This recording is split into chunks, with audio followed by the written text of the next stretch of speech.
Quisiera comenzar contándoles una historia. Justino trabajó arduamente y durante toda su vida como un fiscal en la nación italiana. Era hijo único de Justiniano y de Justa. El valor que sus padres más le inculcaron fue desde luego la justicia. De ahí viene su nombre, su educación y su profesión. En los muchos casos que Justino intervino durante toda su vida, no hubo ninguno que él perdiera. Todos los ganaba justamente y nunca hacía caso ni de sobornos, ni de chantajes, solo de leyes, de cláusulas y de contratos. Cuando la gente lo veía en la calle o en el supermercado, siempre cantaba un estribillo que habían creado especialmente para él. Justino, contigo la justicia siempre justa gana. La gente lo amaba. Pero recién Justino se acababa de pensionar y él ya había decidido retirarse e ir a vivir los últimos años de su vida a una remota aldea en África. La razón era que a pesar de que era un lugar muy pobre, allí podía pasar los últimos años de su vida disfrutando de los mejores atardeceres y también del okapi. El okapi era el animal favorito que Justino tenía desde niño, con rasgos muy parecidos a los de una jirafa en su rostro, pero con el cuerpo y las rayas de una cebra. Justino sabía que ni en Italia ni en toda Europa había okapis, sino solo en las frondosas selvas de la República Democrática del Congo. Para Justino era un animal fascinante y ahora no solo iba a conocerlos, sino que iba a vivir en medio de ellos y los iba a ver tan seguido como veía gatos y perros en Italia. Evidentemente, desde que Justino llegó, porque era europeo, era el hombre más rico de la pequeña aldea africana. Ninguna otra persona podía igualarlo en riquezas, en todo el Congo ni en toda África.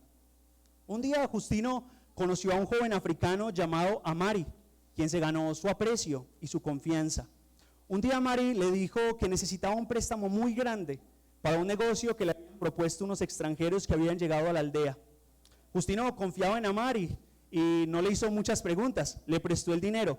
Sin embargo, como Justino era un hombre de justicia, siempre traían contratos al lado suyo. Sacó un contrato, se lo dio a Amari leyó todas las cláusulas, estuvo de acuerdo con todos los puntos del contrato y fueron juntos a la oficina donde debían hacerlo legalmente válido. Pero como estaban en África y no en Italia, debían hacerle un pequeño ajuste a este contrato. Casi todas las cláusulas eran conformes a las de la aldea, excepto una. En los valores de la aldea, que alguien incumpliera en un préstamo no solo era incumplir a la palabra, sino que era también haber quebrantado su palabra y la confianza de aquella persona que le había prestado. Entonces, la persona que quebrantaba en un asunto legal se constituía en un mentiroso y en un traidor culpable, también en un ladrón. Amari conocía bien las leyes de la aldea y sabía que allí no existía el perdón en asuntos legales. De modo que la única forma en la cual él pudiera ser absuelto de un contrato legal, firmado y autenticado, era pagando el día y en la fecha que él había señalado. De lo contrario, su castigo sería la muerte. Amari accedió, estaba muy animado con el negocio que le habían propuesto y él no veía ningún riesgo aparente. Cuando llegó el tiempo señalado, fue a la oficina legal para presentarse y ofrecer el pago de su deuda. Pero su mirada se veía perdida. El juez miró a Amari, miró a Justino y esperó que Amari sacara los 20,000 francos congoleses que Justino le había prestado. Amari, en medio de su voz entrecortada, dijo: no tengo el dinero. Amari lo habían estafado y estos extranjeros se habían llevado su dinero, más bien el dinero de Justino, y ahora delante del juez las excusas no valían nada. Los testigos callaron y el silencio en esta oficina solo quería decir una cosa en la mente de Amari: solo el pago de la deuda puede librarme. En mi aldea no existe el perdón en asuntos legales. Pero Amari estaba en bancarrota, él no tenía cómo pagar. Sin embargo, había un primo de Amari llamado Mambura que lo quería mucho. Él tenía algunos ahorros, se puso en pie y dijo: señor juez, yo pago la deuda de mi primo Amari.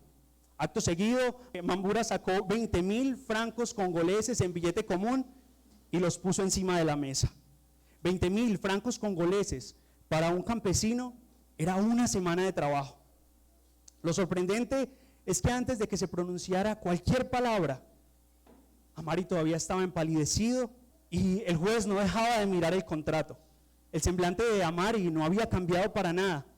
Cuando de repente el juez gritó sobresaltado: esperen, esperen, el contrato que yo tengo aquí al frente no dice que el préstamo fue de 20,000 francos congoleses, el préstamo fue en euros, que equivalen a 62.100.000 francos congoleses. Amari callaba mientras lloraba mirando al suelo, porque sabía que era cierto, su deuda era en euros y no en francos. De manera que ni una semana de trabajo de todos los campesinos de la aldea, incluido a su primo Mambura, serían suficientes para cubrir esta deuda tan grande. El destino inevitable de Amari era la muerte, pues ningún congolés que él conociera tenía una cantidad tan alta de dinero. Con esto en mente les invito a que por favor abran sus Biblias en el libro de Éxodo, el segundo libro de la Biblia, capítulo 32, versículos 30 al 35. Antes de leerlo, quiero hablar un poco del contexto. Nuestro texto comienza relatando lo que aconteció al día siguiente. Y la pregunta inevitable es: ¿al día siguiente de qué? Bueno, como en cualquier historia, aquí hay una historia anterior que es necesario que nosotros conozcamos para poder entender nuestro pasaje. No podemos abrir una película o un libro en la mitad y entender qué está pasando con los personajes y hacia dónde se dirige la trama de la historia. Por eso voy a dar un breve panorama de las circunstancias anteriores a nuestro pasaje. Evidentemente no tenemos tiempo para leer desde Éxodo 34, pero debemos saber que nuestro pasaje se sitúa después de que Moisés estuviera por 40 días y 40 noches con Jehová en el monte Sinaí, y desde allí recibiera las instrucciones detalladas sobre la construcción del tabernáculo, sobre los utensilios sagrados y los mandamientos que debían seguir. En otras palabras, allí recibió Moisés instrucciones sobre cómo adorar a Dios y el sistema de adoración y sacrificios. Pero al él descender después de estos 40 días, recibió la ley de parte de Dios. Si ustedes miran un capítulo antes, Éxodo 31, 18, dice: y dio a Moisés, cuando acabó de hablar con él en el monte Sinaí, 2 tablas del testimonio, tablas de piedra escritas con el dedo de Dios. Sin embargo, la forma en cómo comienza el capítulo 32 es un contraste muy abrupto. Moisés se encontraba en el monte Sinaí recibiendo la ley de parte de Dios, pero el pueblo se había impacientado. ¿Y qué habían comenzado a hacer? A temer que Moisés no regresara. Entonces le pidieron a Aarón, el hermano de Moisés, que les hiciera un dios, dioses, en realidad dice el texto, para que ellos lo vieran y dijeran: este Dios fue el que te sacó de Egipto, estos dioses te sacaron de Egipto y son los dioses que te van a guiar ahora a la tierra prometida. Aarón accedió a su petición, lamentablemente, y tomó todo el oro del pueblo, lo metió a una hornaza y salió un becerro, al cual el pueblo comenzó a adorar y a ofrecerle sacrificios. Dios vio esto y inevitablemente se enojó contra el pueblo. Si vemos lo que dice Éxodo 32 del 9 al 10, voy a leerlo para ustedes. Dijo más Jehová a Moisés: yo he visto a este pueblo, que por cierto es pueblo de dura cerviz. Ahora pues déjame que se encienda mi ira en ellos y los consuma, y de ti yo haré una nación grande. Dios aquí le está prometiendo a Moisés hacer una nación de él y acabar con todo Israel. Sin embargo, Moisés, sin tomar cuidado de las promesas de Dios, más bien intercedió por el pueblo, aunque él mismo era totalmente inocente de este acto de idolatría. Moisés no estaba con el pueblo adorando al becerro, él estaba recibiendo la ley de parte de Dios. En los versículos 14, Moisés le ruega a Dios que no destruya a Israel a pesar de su pecado. Más bien le recuerda a Dios sus promesas y su fidelidad hacia el pueblo en tiempos pasados. Moisés reconoce que este pueblo ha pecado gravemente contra la majestad de Dios, pero en su oración le pide que se arrepienta de su ira y que recuerde su pacto con los patriarcas. Él le suplica al Señor que no permita que los egipcios se burlaran de él, de Dios, al destruir al pueblo de Israel, y apelaba a la reputación misma de Dios delante de las naciones vecinas y a su amor por el pueblo que había elegido y que había sacado. Al final de esta primera intercesión, Dios escucha la oración de Moisés y decide no destruir al pueblo como pensó hacerlo al comienzo. Cuando Moisés desciende, actúa con una ira en parte justa, al ver la gran ofensa del pueblo. Parte de su ira los llevó a arrojar las tablas de la ley al pie del monte y romperlas. Pues Israel ya había quebrantado la ley de Dios incluso antes de que Dios le diera la ley en piedras y la mandara por medio de Moisés. Lo quemó en el fuego, a este becerro, lo tomó, como dice el versículo 20, lo quemó en el fuego, lo molió hasta reducirlo a polvo, lo esparció sobre las aguas y estas aguas se las dio a beber a todo Israel. Y esto para mostrarles gráficamente que este becerro, que había sido fabricado por sus propias manos, era un ídolo más, sin vida e inútil para salvar, y no se comparaba en nada con Jehová, que los había sacado con mano poderosa de Egipto, con poderes, prodigios y milagros. Después de confrontar a Aarón por lo que él había hecho y permitido al pueblo, Moisés se juntó a los hijos de Leví y mataron alrededor de 3,000 hombres. Y este acto constituyó la ordenación de los levitas para su oficio. Así llegamos a nuestro pasaje. Eso fue lo que aconteció antes y estamos aquí. El título de nuestra enseñanza, Éxodo 32, versículos 30 al 35, un sumo intercesor. Y vamos a mirar primero el versículo 30, titulado El pecado, una gran deuda. Dice el versículo 30, y aconteció que al día siguiente dijo Moisés al pueblo, vosotros habéis cometido un gran pecado, pero yo subiré ahora a Jehová, quizá le aplacaré acerca de vuestro pecado. Como mencionamos hace un momento, este pecado al cual Moisés hace referencia aquí y decide interceder por el pueblo, es haberse hecho dioses de oro, como lo dice al final del versículo 21, y declarar que estos han sido los ídolos que los han sacado de Egipto. En otras palabras, y como en el caso de las hijas de Lot, ¿recuerdan cuando Dios sacó a Lot con sus 2 hijas de Sodoma y Gomorra? Ellas salieron de Sodoma y de Gomorra, pero Sodoma y Gomorra no había salido de sus corazones. Lo mismo pasó aquí con el pueblo de Israel. Ellos habían salido de Egipto, pero las costumbres paganas, la idolatría de Egipto seguía arraigada en el corazón de Israel. Sus costumbres, su incredulidad, su dureza de corazón eran iguales, si no mayores a las del mismo faraón. ¿Saben por qué? Porque 10 plagas fueron suficientes para que faraón se diera y dejara ir al pueblo, pero ni siquiera liberación de 10 plagas fue suficiente para que el pueblo confiara en Dios, creyera y lo adorara de una forma agradable, tal como él lo había mandado. A pesar del pecado del pueblo, Moisés decide una vez más ir como su mediador. Y cuando Moisés asume el oficio de mediador, él no le garantiza al pueblo que va a poder ofrecer una mediación eficaz. Si ustedes miran lo que dice el versículo 30, dice, quizá le aplacaré acerca de vuestro pecado. Esa pequeña palabra, quizá, quiere decir que existe la posibilidad de que algo suceda como existe la posibilidad de que no. Nosotros podemos decir, quizá llueva más tarde, no sabemos, es algo incierto.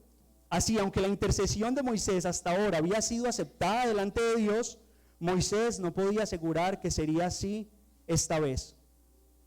Ahora, cuando dice quizá le aplacaré, debemos entender qué significa esto cuando hablamos de Dios. La ira de Moisés al descender del monte Sinaí, por más que fuera justa, no era una ira completamente perfecta. Moisés era pecador, tenía emociones que se sobresaltaban y se traspasaban sus límites, pero esto no ocurre con Dios. En Dios todos sus atributos son perfecciones, incluida la ira. De modo que la ira de Dios no es una emoción accidental que se sobresalte y luego una de sus criaturas deba ir a ponerla en su lugar. No, Dios estaba en todo su derecho de exterminar por completo a este pueblo idólatra e incrédulo, porque su pecado, como el de Amari, era una gran deuda. Miremos por favor los versículos 31 al 32, que es nuestra segunda división. Y la he titulado La apelación de Moisés, una gran súplica. Dice en los versículos 31 y 32 de Éxodo 32. Entonces volvió Moisés a Jehová y dijo, te ruego, pues este pueblo ha cometido un gran pecado, porque se hicieron dioses de oro, que perdones ahora su pecado, y si no, bórrame ahora de tu libro que has escrito. Esta súplica que encontramos aquí tiene 3 partes, y las primeras 2 ya las vimos. El reconocimiento del gran pecado del pueblo, Moisés reconoce eso. En segundo lugar, la petición de Moisés de que Dios perdone al pueblo. Y en tercer lugar vemos una apelación muy particular, la apelación de Moisés ser él mismo muerto. En su apelación Moisés muestra un profundo amor y preocupación por el pueblo de Israel. Él tiene un deseo genuino de que el pueblo fuera perdonado y reconciliado con Dios. Ahora bien, ese oficio de Moisés como intercesor en este momento es justo, porque él no había participado de este pecado. Él no había sido parte del desenfreno del pueblo. Si no hubiera sido Moisés, sino Aarón o alguno del resto de todos los hombres que había en Israel, el que hubiera tratado de subir al monte Sinaí a interceder por el pueblo, en el momento en el que uno de sus pies tocara el monte, caía muerto. Solo Moisés podía subir delante de Dios, porque solo a Moisés había elegido Dios como intercesor. Aquí parece que Moisés deja a Dios entre la espada y la pared, porque aparentemente solo hay dos opciones. Uno, o perdonas al pueblo a pesar de su gran pecado, o dos, me matas a mí también. Pero yo no hice parte de ese pecado, así que no había una razón directamente válida para que Dios matara a Moisés. Pero ¿saben qué es lo que hace Dios?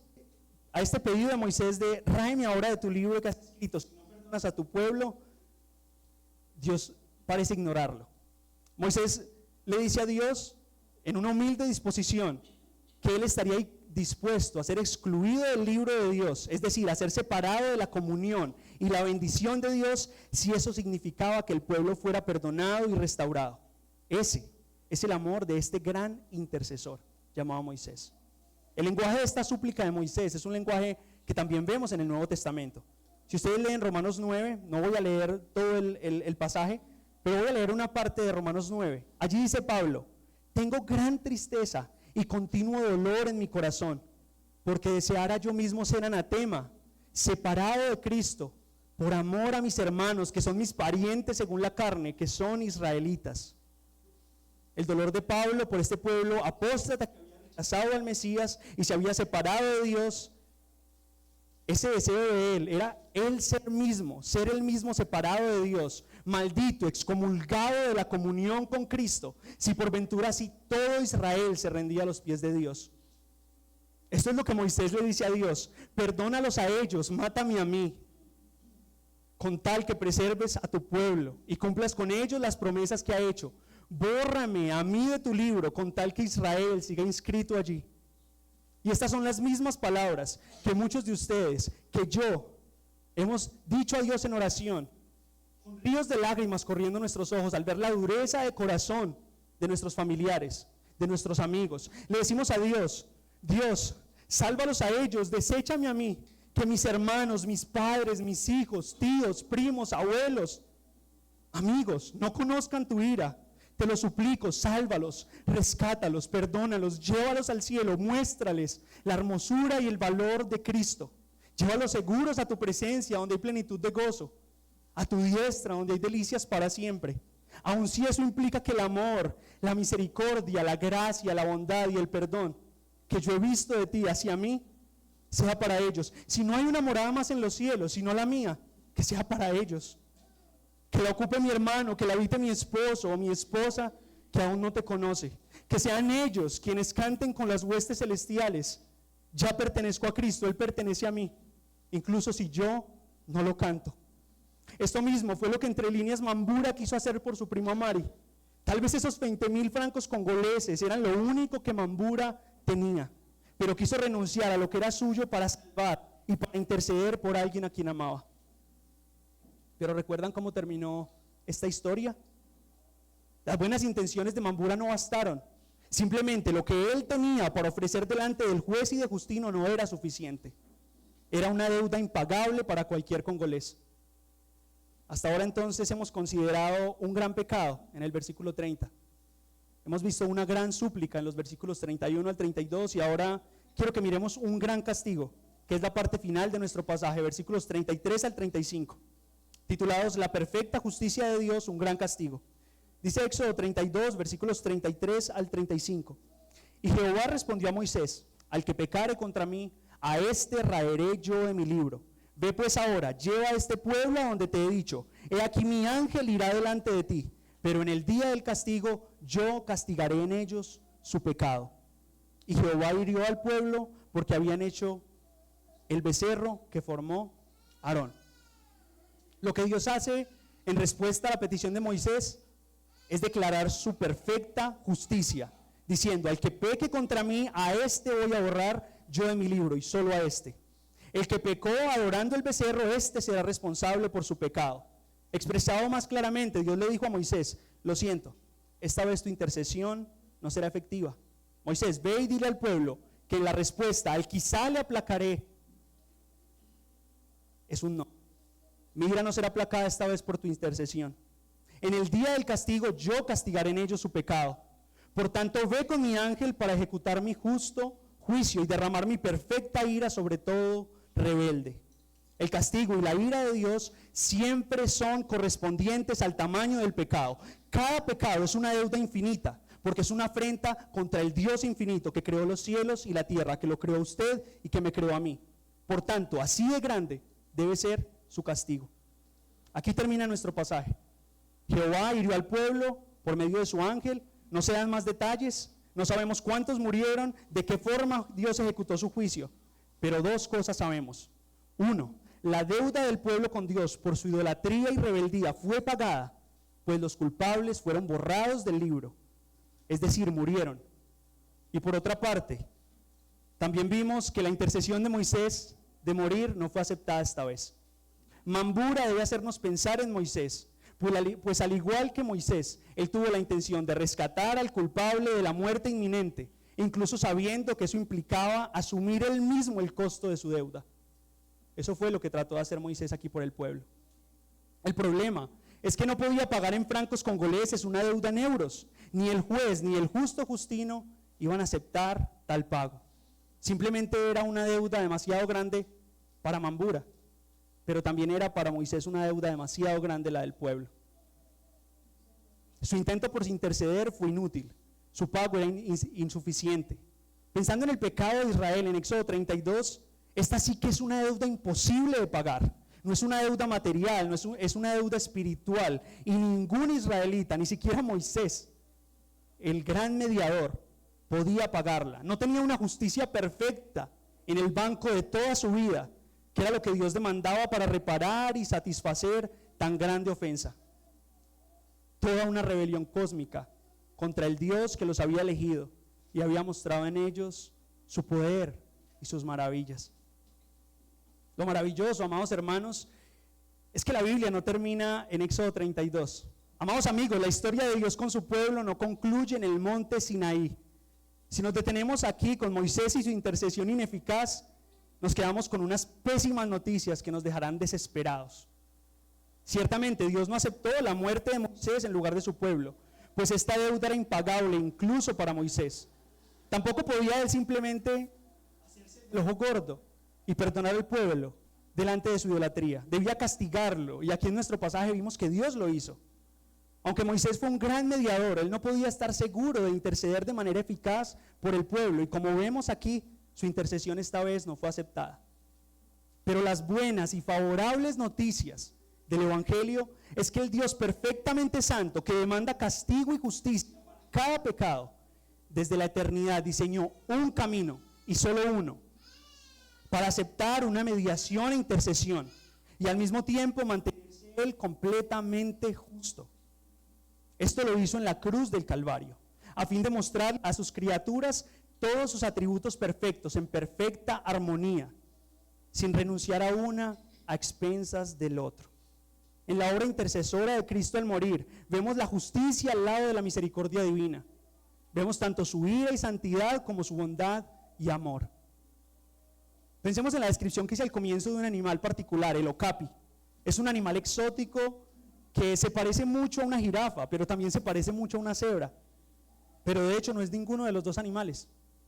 Este animal, hasta ayer que leí, estaba en peligro de extinción. Probablemente dentro de poco va a extinguirse. Pero quiero que con este animal pensemos en una realidad espiritual. Quiero ilustrar en sus corazones, por medio de este animal, la unión perfecta entre la justicia y la misericordia, entre la ira y el amor de Dios, en la obra intercesora de Cristo al morir. Y aunque el okapi llegue a su extinción, la misericordia y la justicia de Dios siempre van a estar juntas en la cruz del Calvario. Jesucristo, como el Dios hombre, murió para pagar nuestra deuda impagable, de la cual Él era inocente y cuya muerte fue aceptada por el Padre. hubo una muerte que Dios sí aceptó y fue la muerte de su Hijo. El Salmo 85 es una súplica por la misericordia de Dios. En el Salmo 85, el salmista reconoce el justo enojo de Dios, pero le pide salvación y restauración. Él pregunta en los versículos 5 al 7, ¿estarás enojado con nosotros para siempre? ¿Extenderás tu ira de generación en generación? ¿No volverás a darnos vida para que tu pueblo se regocije en ti? Muéstranos, oh Jehová, tu misericordia y danos tu salvación. Y al final, como termina este salmo, dice: ciertamente cercana está su salvación a los que le temen, para que habite la gloria en nuestra tierra. La misericordia y la verdad se encontraron, la justicia y la paz se besaron. La verdad brotará de la tierra y la justicia mirará desde los cielos. Esta unión perfecta entre la misericordia, la verdad, la justicia y la paz ocurrió en la vía dolorosa, en la muerte del Hijo de Dios, un triste día en Jerusalén. Voy a leer unos versículos bíblicos, no voy a dar citas, que hablan de la mediación de nuestro Señor Jesús. A Cristo dijo el Padre: pídeme y te daré por herencia a las naciones y como posesión tuya a los confines de la tierra. También le prometió: cuando haya puesto su vida en expiación por el pecado, verá linaje, vivirá por largos días, y la voluntad de Jehová será en su mano prosperada. También en el bautismo de Jesús habló Dios desde los cielos diciendo: este es mi Hijo amado, en quien tengo complacencia. Después de la resurrección de Lázaro, Jesús, alzando los ojos al cielo, dijo: Padre, gracias te doy por haberme oído. Yo sabía que siempre me oyes. Asimismo le rogó: Padre, aquellos que me has dado, quiero que donde yo estoy, ellos también estén conmigo. Pablo confiadamente preguntó en Romanos: ¿quién es el que condenará? Cristo es el que murió. Más aún, el que también resucitó, el que además está a la diestra de Dios, el que intercede por nosotros. Y aseguró que somos justificados gratuitamente por su gracia mediante la redención que es en Cristo Jesús. Porque si siendo enemigos, dice Romanos 5:10, fuimos reconciliados con Dios por la muerte de su Hijo, mucho más, estando reconciliados, seremos salvos por su ira. El autor de Hebreos dijo que Cristo, por cuanto permanece para siempre, tiene un sacerdocio inmutable, una mediación eterna, por lo cual puede también salvar perpetuamente a los que por él se acercan a Dios, viviendo siempre para interceder por ellos. También dijo que Cristo no entró en el santuario de mano, figura del verdadero, sino en el cielo mismo, para presentarse ahora por nosotros ante Dios. Por tanto, Hebreos 4:14, teniendo un gran sumo sacerdote que traspasó los cielos, a Jesús, el Hijo de Dios, acerquémonos confiadamente al trono de la gracia para alcanzar misericordia y hallar gracia para el oportuno socorro. Los textos siguen. Puedo leer Hebreos 12:24, Hebreos 1:3, Hebreos 9:12. Primera de Juan 2, del 1 al 2, dice: hijitos míos, estas cosas les escribo para que no pequen, y si alguno hubiere pecado, abogado tenemos para con el Padre, a Jesucristo el justo, y Él, solo Él, es la propiciación por nuestros pecados. Pensemos acerca de este intento frustrado de Moisés, y debemos inevitablemente poner nuestra mirada en Cristo, aquel que fue el único capaz de ganarse nuestra paz con su justicia. Solamente un hombre podía representarnos delante de Dios y sustituirnos como nuestro mediador. Eso lo cumplía Moisés, pero solamente el Dios eterno, hecho hombre, perfecto, podía cargar con una deuda que merece una ira eterna y soportarla. En palabras más simples, solo un ser humano puede interceder por otro, pero solo Dios podía recibir sobre sí mismo la ira de Dios y sobrevivir. Cristo es nuestro sumo sacerdote, nuestro sumo intercesor, nuestro perfecto y eterno mediador delante del Padre, que no solo aboga por nosotros, sino que su vida perfecta y su mismísima sangre fue el pago por nuestros pecados. Él es nuestro sumo sacerdote, pero también es nuestro cordero perfecto y sin mancha. Él ofreció la súplica, pero también se ofreció a sí mismo como el sacrificio, entrando en el lugar santísimo, como lo dice tantas veces Hebreos, una vez para siempre. Por lo tanto, hubo una muerte que Dios sí aceptó como pago por el pecado, por la idolatría y la rebelión de su pueblo, de nosotros. Y fue la muerte de su Hijo. Pero esta muerte no fue ni podía ser la de Moisés. El pago que Justino debía recibir al final no podía ser el de Mambura. Cristo fue aquel mediador que fue borrado del libro, que murió para pagar nuestra deuda impagable. Una estrofa del hermoso himno Dios descendió dice: el intercambio asombroso ocurrió cuando Jesús en la cruz sufrió el castigo que yo merecía y mi culpa en su sangre pagó. Entonces, si como dice Primera de Timoteo 2:5, hay un solo Dios y un solo mediador entre Dios y los hombres, y el texto termina diciendo que ese mediador de ese único camino es Jesucristo, hombre, a ti, mi hermano y hermana, te recuerdo que Cristo defiende tu causa. Romanos 8:1 dice que no hay ninguna condenación para los que están en Cristo Jesús. No es posible que tu intercesor, abogado, sacerdote y mediador sea rechazado. Por tanto, ve y recuerda su obra al participar de la cena. Come del pan, bebe de la copa con confianza, sabiendo que tienes derecho a ella y a una felicidad eterna, no por ti, sino gracias a tu sumo intercesor. Ahora estás en paz con Dios por medio de la intercesión eficaz y la paz y el pago perfecto de Cristo a tu favor. Juan 5:20 dice que el Padre ama al Hijo y viéndote a ti en su Hijo como su intercesor, también te ama y te recibe a ti. En Cristo Jesús, nuestro Señor, tenemos seguridad y acceso con confianza por medio de la fe en Él, dice Efesios 3:2.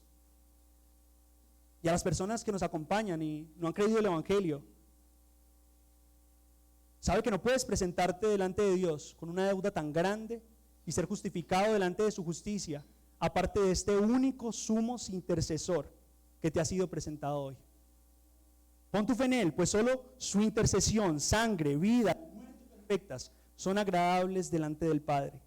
De lo contrario, cualquier otro intento de mediación, tú le puedes poner el nombre de buenas obras, María, santo, religión, una aparente buena moralidad, nunca haber ido a la cárcel. Eso no será más que pagar con francos congoleses tu impagable deuda y será inaceptable. Por eso la Escritura claramente dice en Juan 3:35 al 36 que el Padre ama al Hijo y todas las cosas ha entregado en su mano. El que cree en el Hijo tiene vida eterna, pero el que rehúsa, el que rechaza creer en el Hijo no verá la vida, sino que la ira de Dios está sobre él.